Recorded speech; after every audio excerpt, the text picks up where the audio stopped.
This particular video that we're actually going to watch is by Detective Michael. That's the channel name, and the actual title of the video is what did he do to his niece? Now, like I said, it is the story of the young lady named Maple. So let's get into it. Let's see how this goes here. All right. At 1:04 in the morning, 7 shots rang out. Within seconds, a white Dodge Charger peeled out from the 3rd level of the parking garage and disappeared into the darkness. Maple Batalia was lying on the asphalt beside her car. 5 bullets hit her, 3 of them in the abdomen. Her head was... A large kitchen knife, covered in blood, was found right next to her. She was still alive, but in critical condition. This happened on September 27th, 2011, on the campus of Simon Fraser University in Surrey, British Columbia. The campus was still busy, even after midnight students studying, hanging out, just like living their normal lives. Just minutes before the shooting, Maple walked out of the library with 3 friends. She was laughing. Nothing felt off. Nothing seemed dangerous. A few minutes later, they went their separate ways. She headed toward her car, and right at that moment, the security camera on that level turned away. Her wallet was still there, nothing had been taken, so robbery? Investigators pretty much ruled that out almost immediately. By the next day, more than 50 officers were working the case. No witnesses from the parking lot came forward. There was only one man in a building across the street who heard the shots and saw a car speeding away. He couldn't make out the license plate, but he remembered the model and the direction it went. Maple was 19 years old. She was a university student with plans to apply to medical school. At the same time, she was acting in films and signed with a modeling agency. Her life was moving fast in a good way, but in the weeks leading up to her murder, there was another reality unfolding behind the scenes. Her ex-boyfriend, 20-year-old Gary, could not accept the breakup. From mid-August to the end of September, he made more than 2,000 phone calls and sent thousands of messages. Yep, there we go. Bingo. Got it. Solved the case, man. Solved the case. This guy here, man, he can't take a breakup, man. She dropped him like a bad habit. She moving up in the world. She doing her modeling thing. She doing big things. She break up with this guy, and this guy goes nuts, man. Did you hear what he said? He said he called her like 2,000 times. 2,000. Do you know how big of a number 2,000 is? Imagine calling somebody 2,000 times. You don't call somebody 2,000 times in a couple of years, okay? Never mind a couple of months, in a span of a couple of months, man. This is insane. All right, let's get back to it. There was another reality unfolding behind the scenes. Her ex-boyfriend, 20-year-old Gary, could not accept the breakup. From mid-August to the end of September, he made more than 2,000 phone calls and sent thousands of messages. One night alone, 300 calls. 300 in one night. That's not heartbreak anymore. That's obsession. He followed her. He involved his friends. Outside a club, he spat at her friend, punched a guy who was having coffee with her, and shoved Maple to the ground. He was arrested, charged with assault, and ordered to have no contact with her. 2 days before the murder, a close friend of his rented a white Dodge Charger. When the car was picked up, Gary was there. After the shooting, that car spent several hours at a car wash. Later, investigators found a shell casing under the hood, and it matched the ones recovered at the crime scene. Security cameras showed that same Charger entering the parking garage after 8 p.m. It circled for a long time before finally parking. Maple appears on camera. The car remains there until the moment the shots are fired. This didn't look random. Not even close. One question stays with us until the very end: who did this and why? Stay with us till the end of the video to find out, but first, let's go back a little. 19-year-old Maple Batalia was born near Mumbai, India, and later moved with her family to Surrey, the second largest city in the province of British Columbia, and one of the fastest growing cities in the Greater Vancouver area. Surrey is this interesting mix of modern city life and natural beauty. You've got a downtown core with high-rise buildings and universities, but at the same time, there are huge green spaces everywhere, urban forests, massive parks, walking trails. The Crescent Beach area is especially beautiful, known for its sandy shoreline and those, unreal sunset views over the water. The city is incredibly multicultural, with strong infrastructure and easy access to Vancouver, which makes it a really dynamic place to grow up. And hey, let me pause for just a second. I'm actually curious, what city are you watching this from? And what time is it where you are right now? Seriously, drop it in the comments. I'd love to see where everyone's tuning in from. I'll be reading through them. Come on, get back to the story. Remembered her as warm, intelligent, ambitious, and incredibly driven. She was an honor student and dreamed of becoming a doctor. At the same time, she had this strong creative side. And it wasn't just a hobby, she was already starting to gain real momentum in the entertainment industry. While studying health sciences, she was also getting modeling and acting offers pretty regularly. She had a role in the 2010 film Diary of a Wimpy Kid, and she appeared in an episode of The Secret Circle that aired on the CW. She had signed with a modeling agency, and she was over the moon, truly on top of the world, when she found out she was a finalist in the Central City model search. The head of her agency described her as exceptionally intelligent, very articulate, focused, and honestly one of the kindest people you could ever meet. She enrolled at Simon Fraser University, lived at home with her family, and commuted to campus every day. After graduation, she planned to apply to medical school. But she also admitted to friends that she was enjoying the wave of acting opportunities so much that she didn't want to completely rule it out as a long-term career. She was just figuring it out, and she had options. For someone her age, she was Well, honestly, when you come from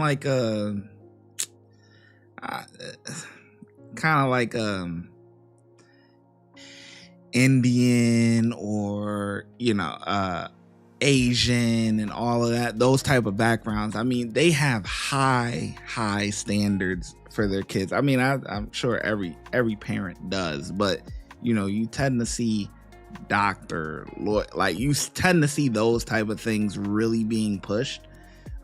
So her going into acting and modeling is off the traditional beaten path. So, that's actually pretty interesting. Where she was or what did they say? They said that she the whole medical thing or whatever. She doesn't look at it as a long career or whatever the case. She really want to do the acting thing or something like that, But she's probably doing the medical thing just pretty much to please her parents. And you see that a lot of times with kids and stuff like that, doing those type of things to please their parents when really their passion is something else. Unbelievably busy, but she embraced every opportunity that came her way and somehow balanced it all: school, career, auditions, filming, like it was second nature. Maple had been in an on and off relationship for 4 years with 20-year-old Gajinder Dhaliwal, who everyone called Gary. In 2011, their relationship officially ended after Maple discovered he had cheated on her. The betrayal broke her heart. It really did, but she didn't let herself fall apart. She had too much going on, too many goals ahead of her, so she threw herself into work and school head first, trying to move forward. That evening, Maple left her family's home and headed to the campus library with a friend. They were planning one of those long, Late-night study sessions, the kind where you tell yourself you'll just review a little, and then, like, hours go by. They also met up with a few other friends there. Time slipped away almost unnoticed, and when that pale, sleepless glow before sunrise started creeping in, they decided to call it a night. Maple hugged her friends goodbye and walked toward her car, which was parked on the 3rd level of the garage. A few minutes after 1 in the morning, a man living in a building across the street suddenly heard 7 loud bangs in rapid succession. Not fireworks, not a car backfiring, 7 sharp shots. He ran to the window and saw a white Dodge Charger screeching out of the parking structure, tires grinding against the pavement as it sped away. People began running outside. Phones came out. Calls to 911 started flooding in. Maple was lying on the ground beside her car, surrounded by pools of blood. She had been shot 5 times. 3 of those bullets struck her abdomen. Her head was covered in multiple stab wounds and deep cuts. A large kitchen knife, covered in blood, was lying nearby.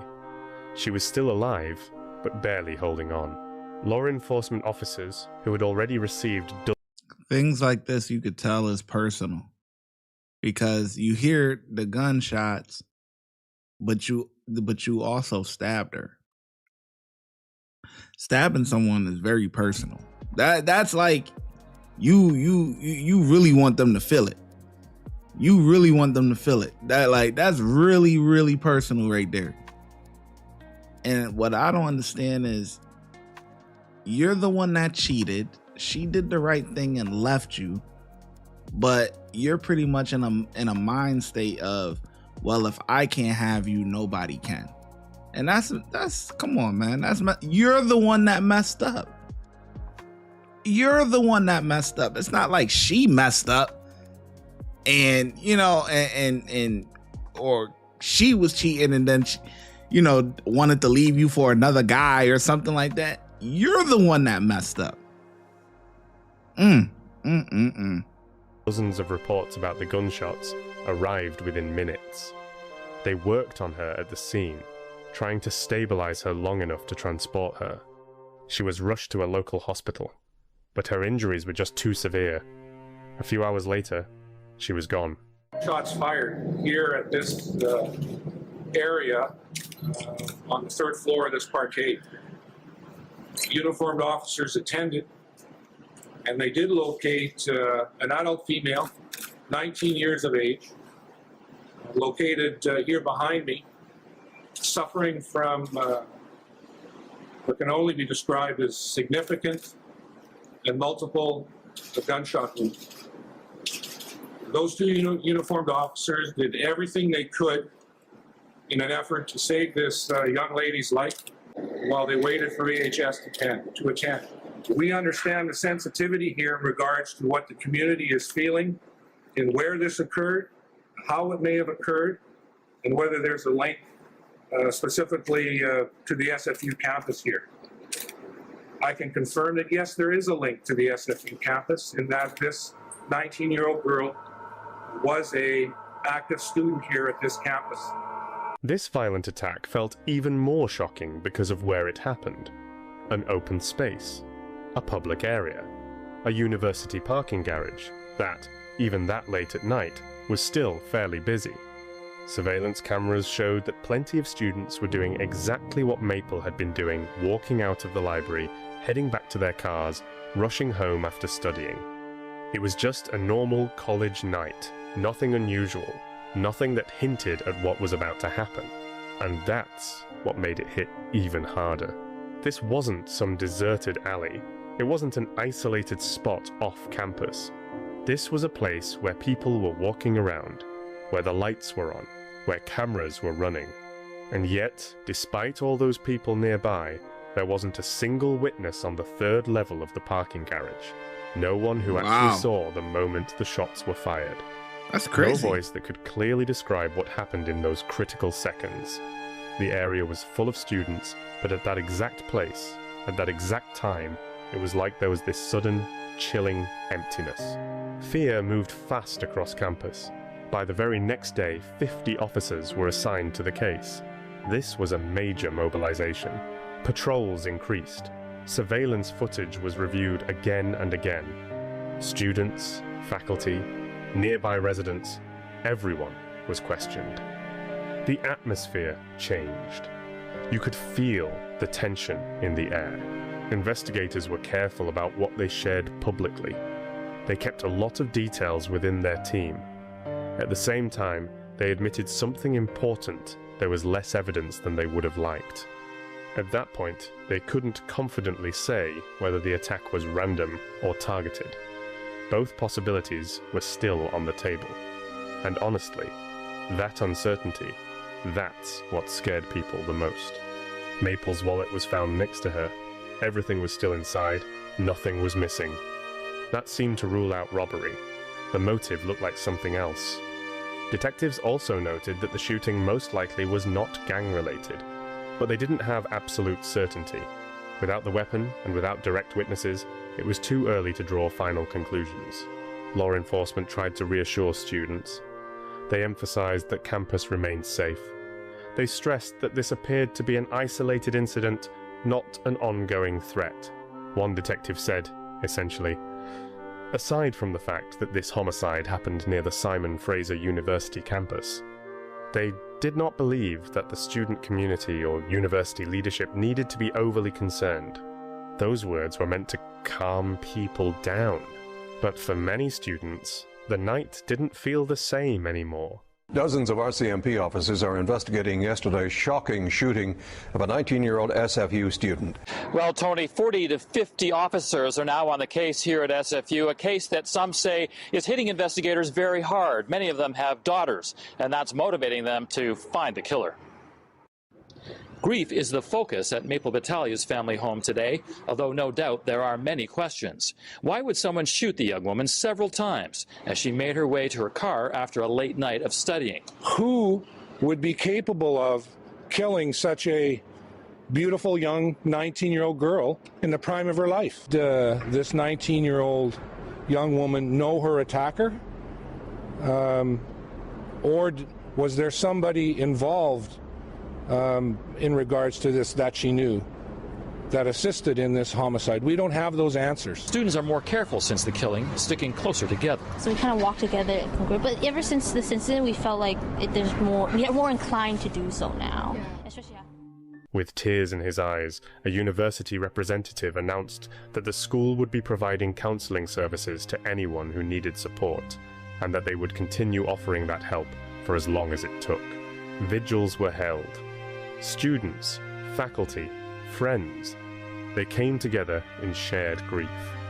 The community stood side by side, trying to process what had happened, trying to support one another through something that just felt impossible to understand. It makes you angry in a way that she was just footsteps away from her car. It was just right there, and it just makes you it's like a big shock. The Integrated Homicide Investigation Team continues to investigate tips in this murder case, but so far no one has been arrested. Officers know there are still people out there in the community who have vital information, and they're pleading with them to come forward. Just help us get our justice that we deserve. And no daughter, no sister, deserves to go through what my sister went through. She was innocent. And for you to stay quiet, it's not the right thing. Maple's family told investigators they could think of only one person who might have had a motive to hurt her ex-boyfriend, 20-year-old Gary. Even for them, though, the idea that he could have gone as far as killing her was almost impossible to process. It just didn't feel real. Their relationship had started back in high school and had always been unstable. There were arguments, breakups, and always been unstable. See, you never know the mind of a person. And crimes of what do they call it? Like crimes of passion and stuff. But you never know who is capable of unaliving. We should put it like that. You never know who's capable of unaliving. And Canada, I don't know. I've been to Canada a few times, and I've been to Vancouver before too.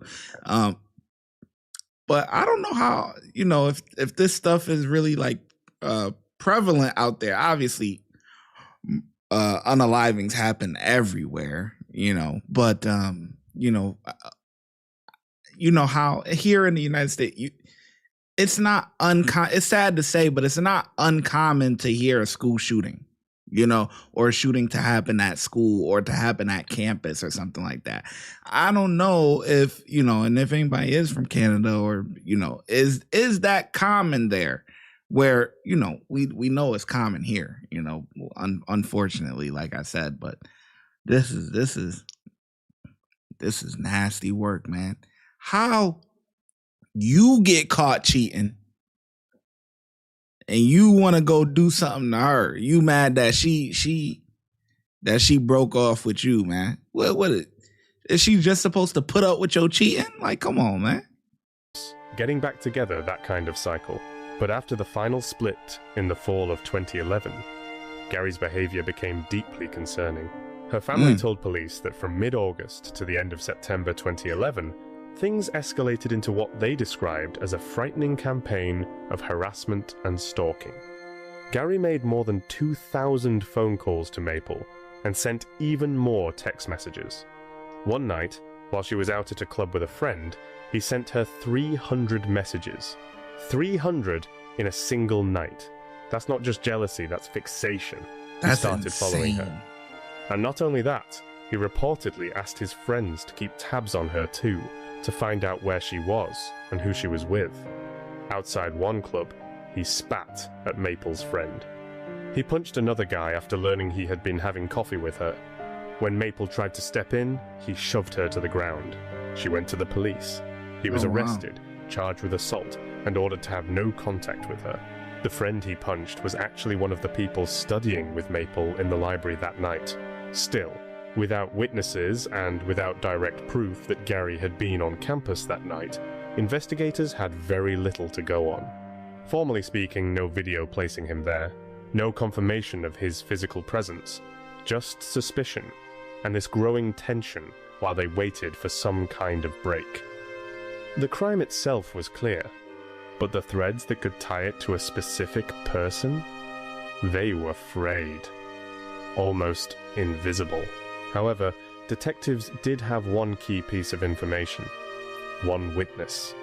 The resident who had looked out his window that night gave a very precise description of the vehicle believed to be the getaway car. It was just a brief glimpse. A silhouette in the dark, headlights cutting through the night. But there were enough details to form a clear picture. He saw the car speed away around 1:04 in the morning. A sudden launch. Urgency.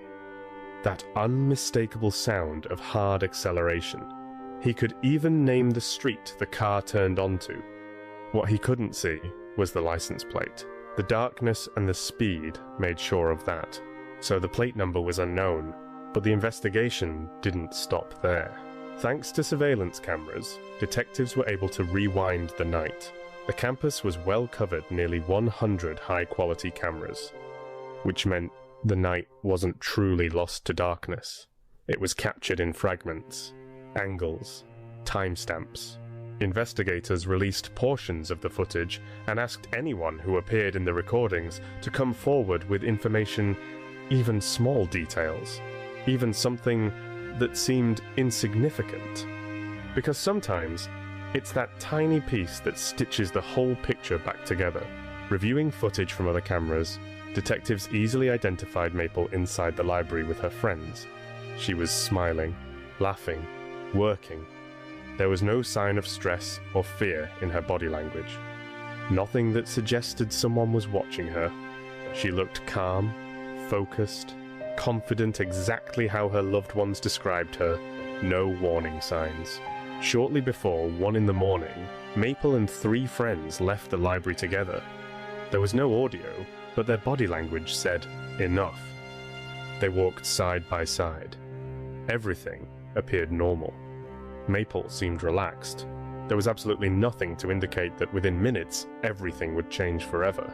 University staff helped. And that right there is so scary.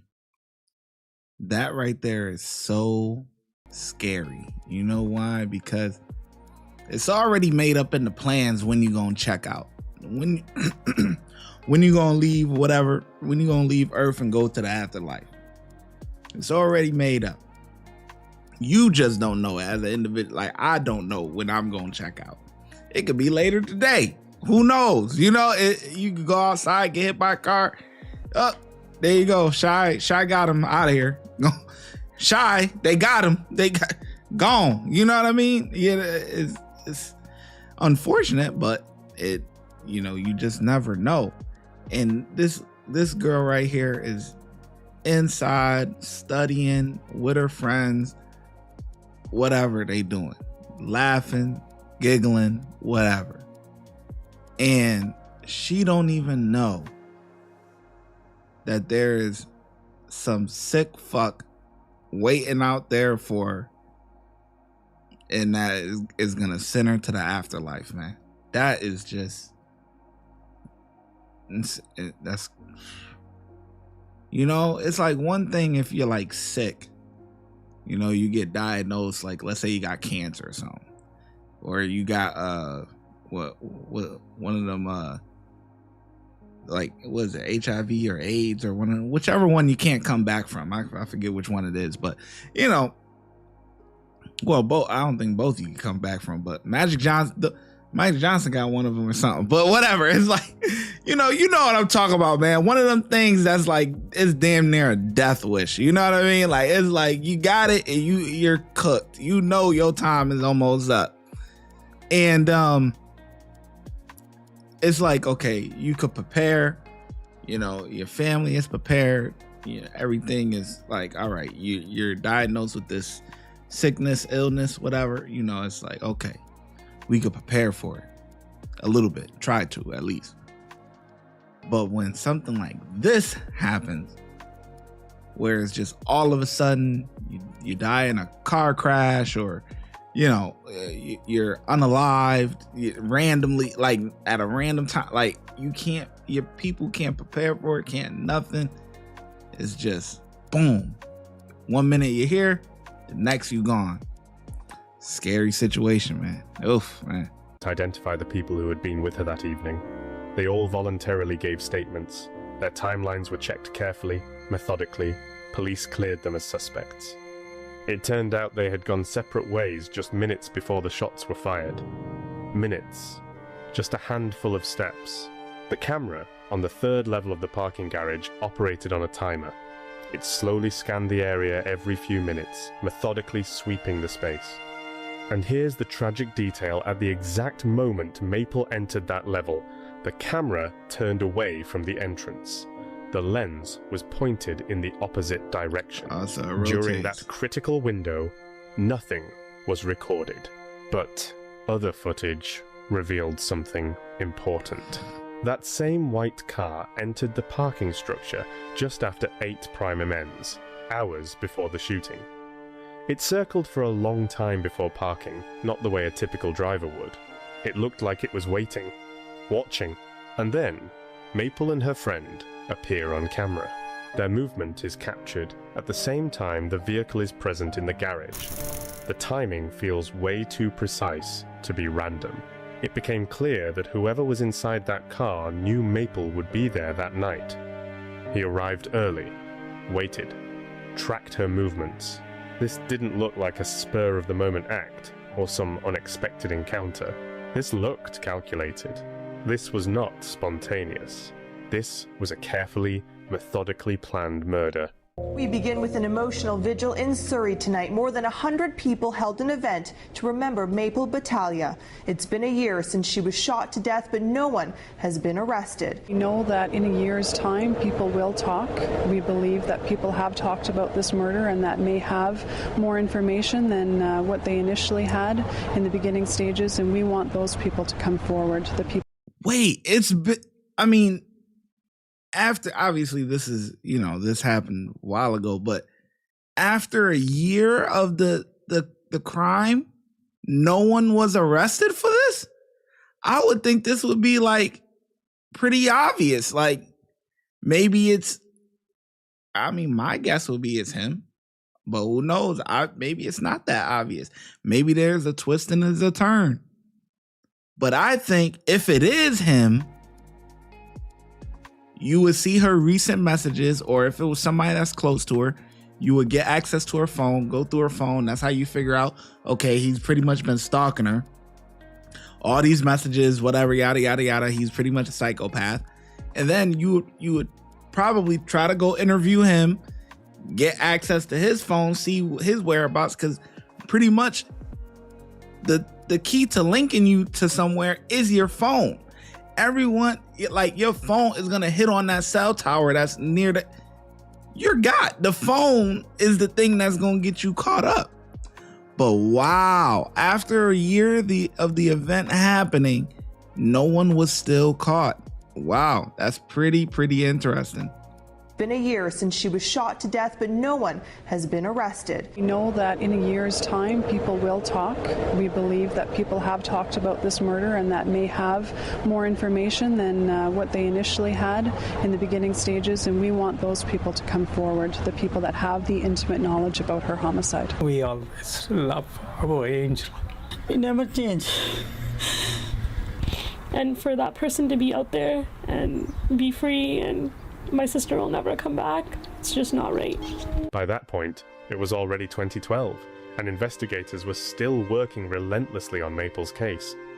But even after months of effort, there simply wasn't enough evidence to make an arrest. For several months, the investigative team carefully cross-checked records of everyone in the area who owned or had rented a vehicle matching the same make and model as the suspected car. One by one, people were interviewed, names were reviewed, alibis were verified, and little by little, those who had no connection were ruled out. Finally, toward the end of 2012, a link emerged. The name Gersamar Betty surfaced in connection with one of those vehicles. He was a close friend of Gary's and a student at the same university. And suddenly, what had felt like scattered pieces of a puzzle started to come together. He had rented a white Dodge Charger and returned it shortly after September 28th. On paper, the rental date looked routine, just another transaction, another signature on a form. But that brief window of time turned out to be critical. The car was taken, used, and brought back as if nothing had happened. From the outside, it all seemed ordinary.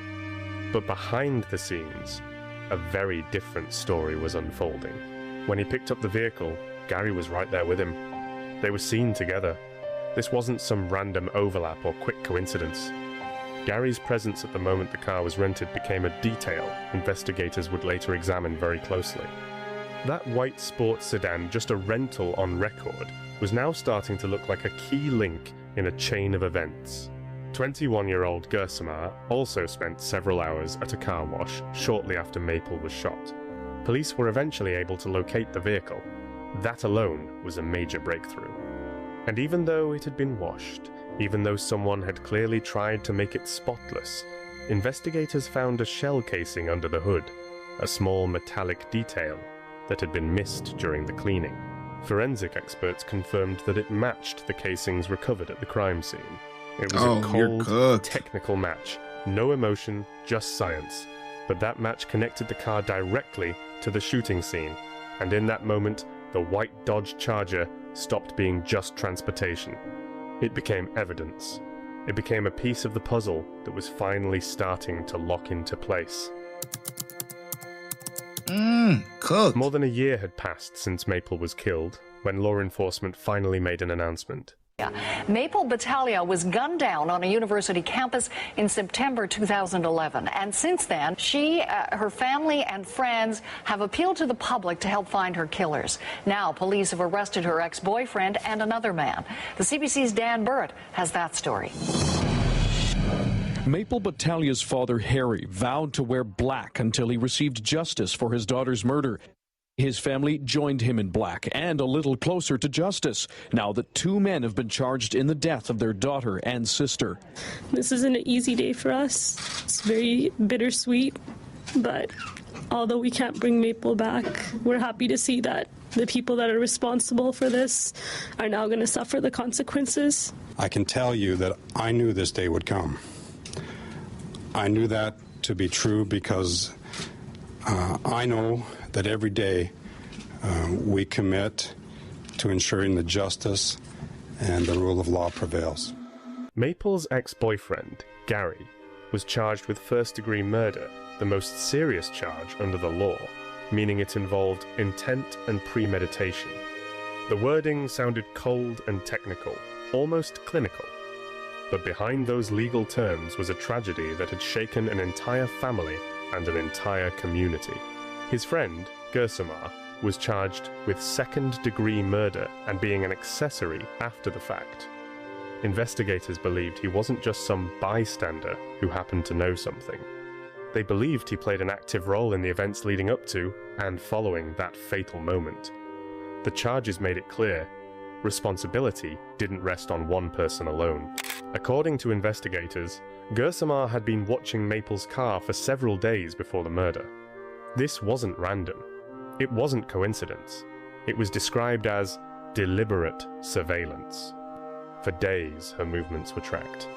After the shooting, prosecutors alleged that he helped Gary flee the scene, a fast decision made in an intense moment when every minute counted. The car was later taken to a car wash, an apparent attempt to remove potential evidence, to wipe away traces. And it didn't stop there. For months afterward, he allegedly provided Gary with an alibi, trying to create the appearance that he had nothing to do with it. The gun used in the murder was never recovered, and that missing weapon left a heavy shadow over the case.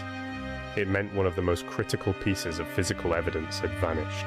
Investigators described Gary as furious that Maple was moving on without him.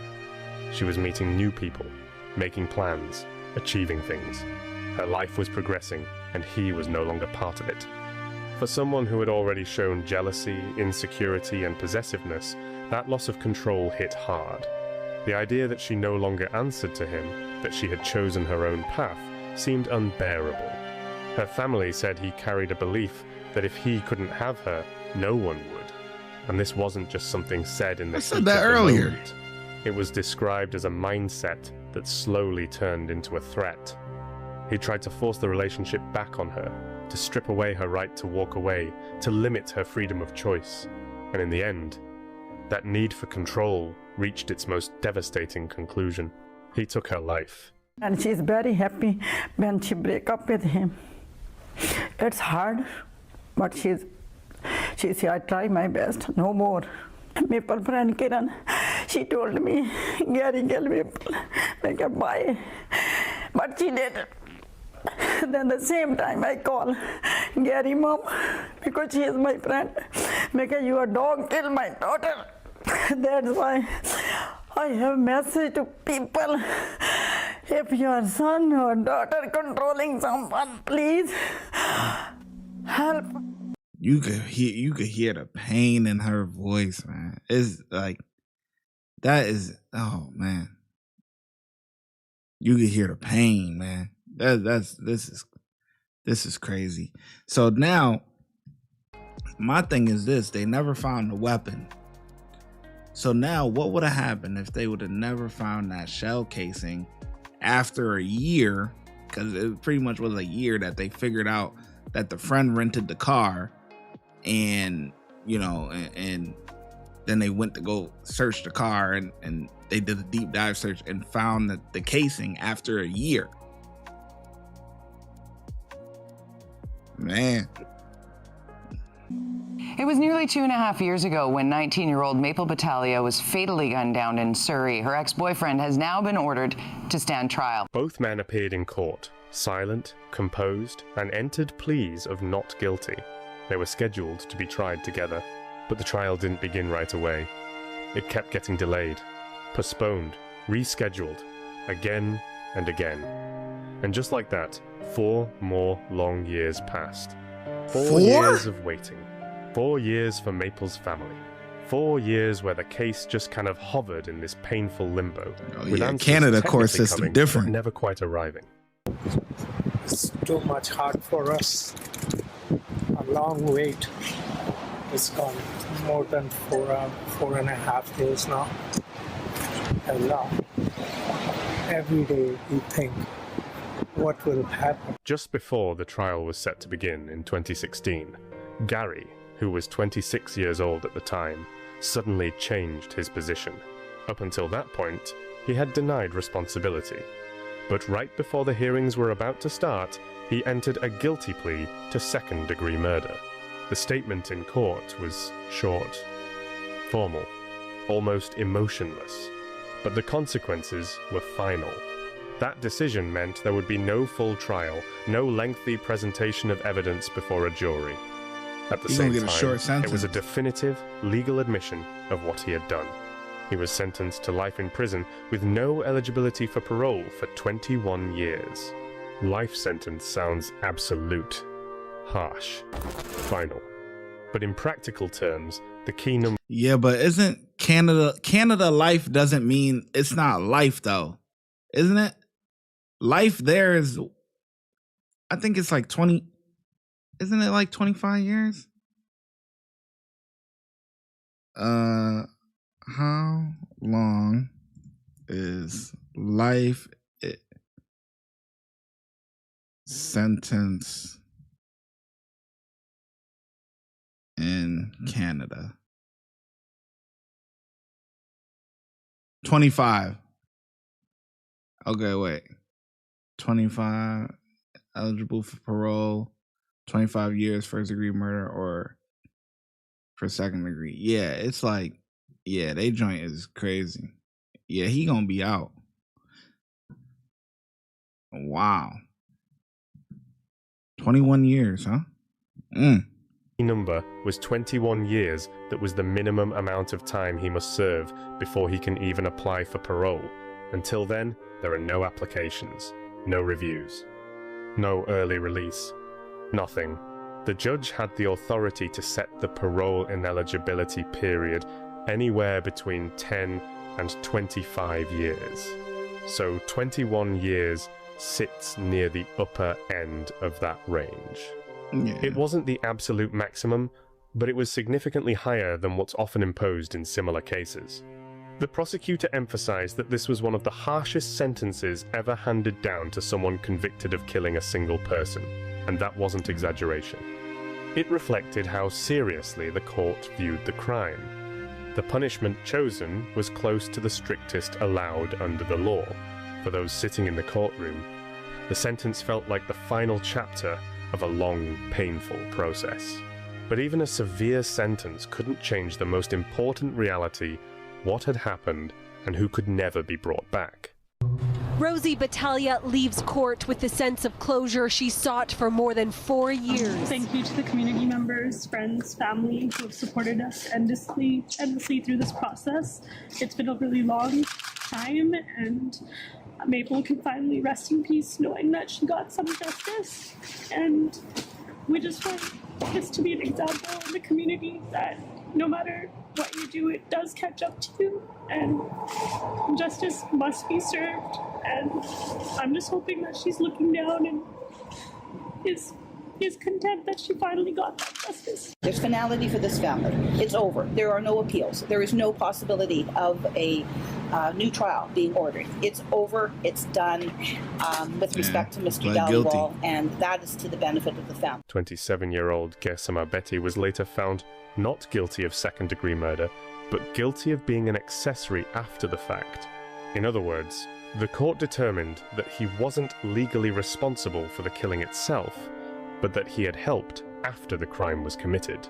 He was sentenced to 22 months in prison. However, he was released 6 months before completing that term. Family of Maple Batalia, one of the two men involved. That was one of the most shocking things, man. You know, I used to date a girl, and she lived in Montreal. You know, I'm in New York, so you know. But anyway, and I remember they used to tell me, like, her and her family and stuff like that. I found out that for murders and things like that, they don't get no time. They don't get no real time like that, like how it is in the States. You know, very rarely. Some do, but a lot of time, nah. Like, listen to what you just heard. Accessory after the fact, 6 months. Or what, 22 months he got or something like that, and got out a year and a half. a year and a half? Like that, man. Dang. Now, if he wasn't necessarily there, then I could see why he beat the second degree. But here I think that they would be pushing for both of them to be charged with the same thing. Like this guy, 20, he's gonna get 21. He's gonna get out. Like it ain't, it's on the higher. They said that what he was sentenced was on the higher echelon of time. So a lot other people that do that get that same thing get less time, a lot less, In her high-profile 2011 murder has been released from jail. He was released early, and for a family already living with permanent loss, that decision felt like another blow. Maple's sister later said he served only 18 months, just a year and a half for a life that will never come back. To the family, those numbers didn't feel like justice. They felt like a technicality, a cold calculation that didn't reflect the depth of what had been taken from them. She said that during sentencing, he had the audacity to remain silent and even smile at them, smile at others in the courtroom, almost as if he wanted to send a message that he had gotten away with it. That smile stayed with them longer than any spoken word. The courtroom was quiet that day. But it wasn't a comforting silence. It was heavy, pressing. The family stood there facing someone connected to the destruction of their world. And instead of remorse, they saw what felt like confidence, detachment. That moment became another painful memory layered on top of everything else.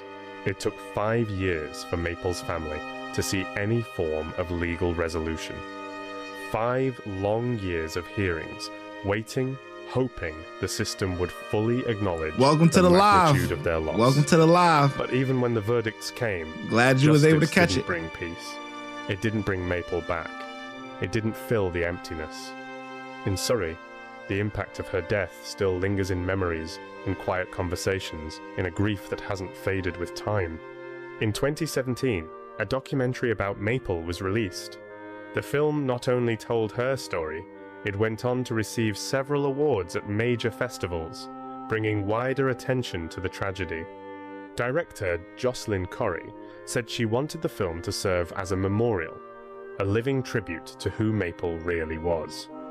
It was also an effort to speak openly about intimate partner violence, an issue that too often stays hidden until it's too late.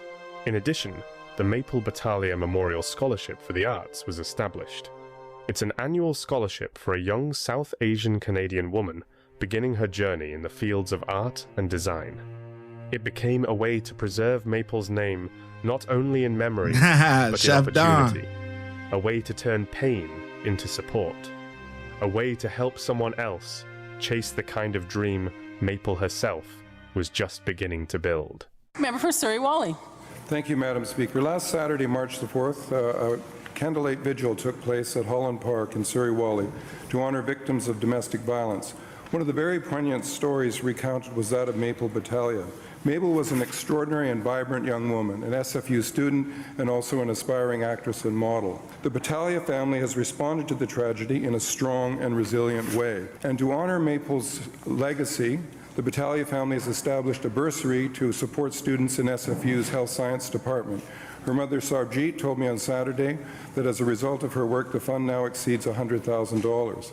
And a separate Maple Batalia Memorial Scholarship for the Arts was also established in partnership with Emily Carr, University of Art and Design. Even after her death, her legacy goes on. At 19 years old, Maple had already achieved things many people only dream about. She was moving forward with confidence, working hard, pushing through obstacles with... Yeah, everything good. Everything good, bro. Everything good. Yeah, we just tapping into this story, man. We just tapping into this story, man. This guy done, the ex-boyfriend done killed this girl, man. That's crazy. After he got caught cheating, ain't that something? Without slowing down, there was this combination in her ambition and a rare inner strength. You could feel it even in the small things. The way she spoke, the way she carried herself, the way she showed up for other people. And honestly, knowing her drive and that light she seemed to carry inside, it's hard not to believe she had so much more ahead of her. No matter which path she chose, medicine, acting, modeling, she would have succeeded. Everyone who knew her felt that. One of her closest friends said that Maple's death was like crushing a flower before it had the chance to bloom. A flower that was just gaining strength, just getting ready to show the world who she was. The words were simple, no dramatic language, but the pain behind them filled the room.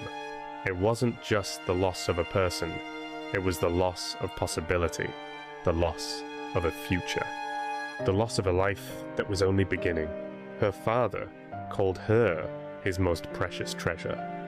By then, there was no restraint left in his voice, just exhaustion and heartbreak. He admitted that his life now feels completely empty, like someone took away the very meaning of it. The house grew quiet in a way it had never been before. Everything was still in its place, but without her, none of it meant the same thing. He said, "We are left with nothing. We lost our angel, and she is not coming back." There was no anger in those words, just acceptance of something irreversible, a pain that doesn't have a scale. He also shared that even though Maple was the youngest in the family, she was always the one who held everyone together. She was the first to call, the one who made peace after arguments, the one who found words when everyone else fell silent. She brought the family to the same table, reminded them what mattered, pulled them back together when it felt like everyone was drifting apart. And now that thread, the one that kept them connected, was gone. Thank you all for watching. Truly. I hope this story... Man. What a story. Maple is a pretty name too. I never even heard of no name like that. And especially being, her being from Canada and everything with the maple leaf and all that stuff. That's a fire name. I ain't gonna lie. Man, this guy, the guy who rented the car, who knew about everything, who was the getaway driver, got a couple of months, man. He got a year. He got like a year, man. 16 months is insane. Like I said, I dated a girl from Montreal and stuff, and that was one of the things that shocked me, because I'm like, when I found out that their life is not like the life in the United States. Life in the if someone gets sentenced to life, it's life. You're done. The only way you coming out in a box. All right. You're gonna be an old man, and you're coming out in a box, man. That's it. Just hope that you got some family left that can, maybe give you a proper burial or whatever. If not, you're gonna be buried in the prison cemetery in the back somewhere, man. Yeah, like that's it. It ain't gonna be nice. Okay, you just gonna get a little plot. Lucky if your name is on there or something, But man, life there don't really mean life. Don says, sad man, pretty young woman. Yeah, man. Yeah, sad situation. That's boy, oh boy. Yeah, like I said, trying to, I'm gonna see if I can get into the lives or whatever. I do like true crime type stuff. I gotta find some channels that, like this is the first time I've watched Detective Michael. I know a lot of channels covered this topic, but I guess they were all right. They're pretty good. Let's see. Yes, some of your punishment for crimes are nuts. I mean, yeah, murder, you getting life, man. Like you coming out in a box, man. That's it. in some or you gonna get the death penalty. You know, in some states they got the death penalty too. So, you know, we got firing squad, you know, where they line up and they all shoot bullets at you and you out of here. You know, firing squad, you know, all of that. Lethal injection, you know, bring you to the room, you get your last supper, your last meal, death row. Then they wheel you up to the room, hit you with that needle, and you out of there. You know what I'm saying? You in the afterlife. They hit you with the needle and you gone, man. You gone. Damn. And then he did it at the school like that. Like, oh man, that's nasty work, man. But anyway, hopefully you guys have a good day. For those of you guys that checked out the live, thank you. I'm gonna try to do these a little bit more often.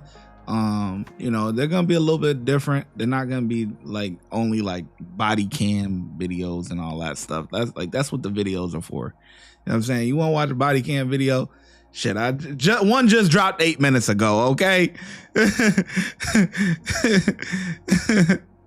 You know, shit. You want to watch a body cam video? One just dropped 8 minutes ago. God damn it. All right. UK life could be 25 years. You have to do something really bad to get life. Yeah. Okay. Yeah.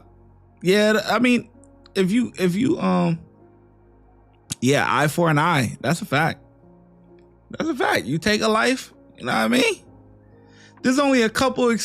I would say there's only a couple like exceptions, man. Like if you, I don't know if you guys are in the UFC, but Cain Velasquez or whatever, you know, he had a situation where I think he just got out of jail or whatever, but he was a former champion, and somebody assaulted his kid, like sexually assaulted his kid or something, and then he chased him down on the highway or whatever, and you know, I think he ended up hitting the wrong person or whatever, but he was trying to end somebody's life, you know. Now if he succeeded, that guy shouldn't get life, man. Like what? You took advantage of my kid. You what? Put him in the dirt. Like he shouldn't get life, man. That's to me, that's justified, man. I ain't gonna lie to you. That was justified. I saw the other one earlier, but missed this one. Thanks for the videos, bro. Yeah, appreciate. Yeah, no problem, man. You know, trying to expand my horizons a little bit, you know. Try to expand my horizons a little bit. You know, we approaching 20K. Expand my horizons a little bit. Get involved with the lives, and do some different topics. You know, and yeah, it's all good, man. It's all good. But yeah, this was the case of you know, for this young lady, man. Sad situation. Yeah, sad situation. You know, so I'll be back at some point. I like doing this where I scheduled the live, so people knew that I was coming on at 9 or whatever. If you got here at 9, you got here. If you didn't, you didn't. It is what it is. But just, you know, check the channel, you know, should go over to the live section, see if a live is scheduled or something. I'll probably do one tomorrow as well. You know, just testing out different times, whether it's in the morning or in the evening. And that's about that, man. I'm gonna slide off of here. Hopefully you guys have a fantastic day. And I'll catch you in the next video, man. We still got videos dropping. Like I said, one just dropped at 10 or 11 minutes ago. We got another one dropping in 2 hours from now, and then 2 hours from now after that. So 2 hours and then 4 hours, you know. So there's plenty of content for people to watch, tune in, you know. And I'm gonna catch y'all on the flip side, man. I'm out of here.